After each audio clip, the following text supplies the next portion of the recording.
بسم الله الرحمن الرحيم. ازيكم يا حبايبي؟ عاملين ايه؟ يا رب تكونوا بخير. النهارده هعمل معاكم وصفه جميله جدا وسهله قوي، ومكونات ان شاء الله بسيطه وسهله.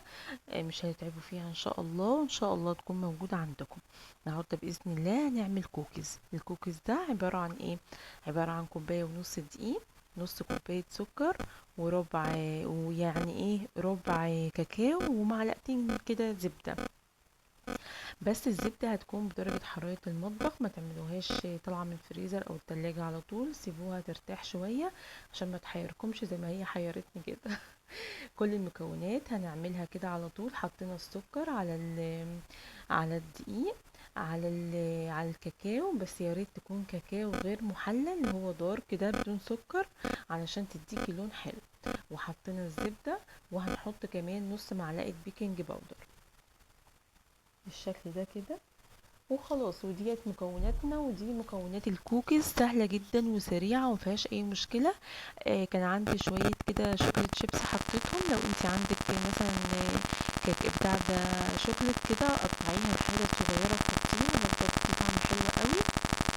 هنحط 3 معالق لبن، هو المقدار ده بالظبط بياخد 3 معالق لبن، بس انا هنا عملت حاجة اخدت مني اكتر. دلوقتي هقول لكم عليها لما يجي وقتها ان شاء الله، فما تغلطوش غلطتي. بس برضو الكوكيز طلع حلو جدا.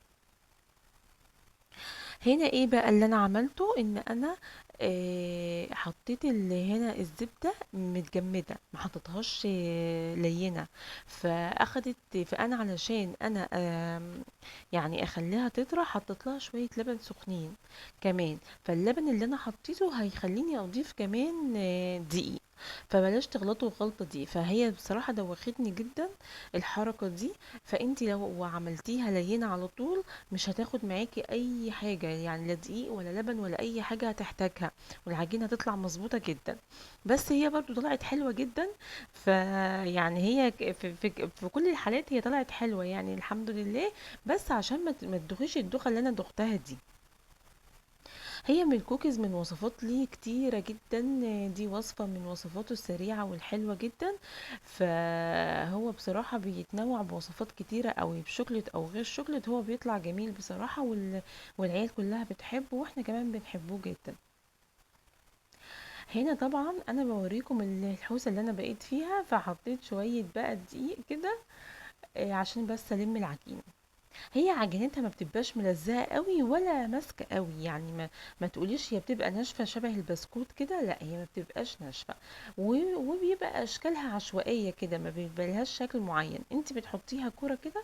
لو عندك معلقه ايس كريم حطي بيها. لو معلقه عاديه برضو حطيها، ما فيش مشكله. حطي بيها، فهي بتديكي شكل عشوائي، وهو بيفرش في الفرن. ده بالنسبة للكوكيز. يعني هو الكوكيز يبان ان هو متكلف كده ومصروف عليه، لا بس هو سهل على فكرة، مش صعب. وفي نفس الوقت يعني ايه، شوية مكونات مع بعض كده بتطلع لك وصفة حلوة كده وجميلة وطعمها حلو. انا هنا عملت بايدي عشان الناس اللي ما عندهاش معالق او كده. ممكن تعملي كمان بالمعلقة المعيارية اللي هي بتيجي مع الطقم المعياري اللي انا بعاير بيه دي، والحاجات دي ممكن تعملي بيها، يعني تبليها زيت كده وتعملي بيها. انا زي ما قلت لكم عملت بايدي كده وطلعت شكلها حلو. اعملي بقى الحجم اللي انت عايزاه، ممكن تعمليها كبيره وتعمليها صغيره، بس الكوكيز بفضل ان هو يكون كبير شويه، بيكون احلى واطعم، يعني بحسه كده، يعني ايه، مالي مركزه كده وهي كبيره كده. شايفين؟ حطيتها على درجه حراره 180 او 190 لمده يعني ربع ساعه كده، مش هتاخد اكتر من كده، وتسيبيها ترتاح شويه في الصينيه، وبعد كده تقدميها. ده الشكل النهائي ليها.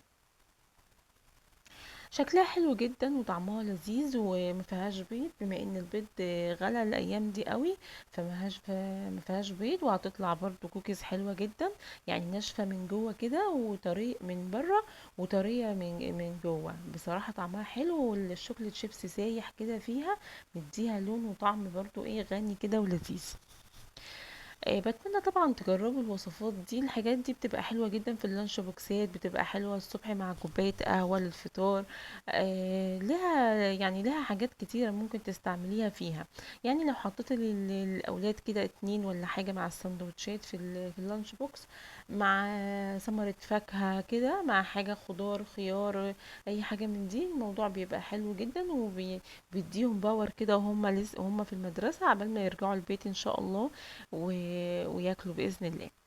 دي طبعا من وصفاتنا السهلة اللي احنا بنقدمها لكم. بتمنى ان هي تكون عجبتكم نالت رضاكم، وبتمنى لو حابين قناتي تشتركوا فيها وتفعلوا زر الجرس علشان يوصلكم مني كل جديد بإذن الله الفترة الجاية دي. وبحبكم جدا، ومع السلامة.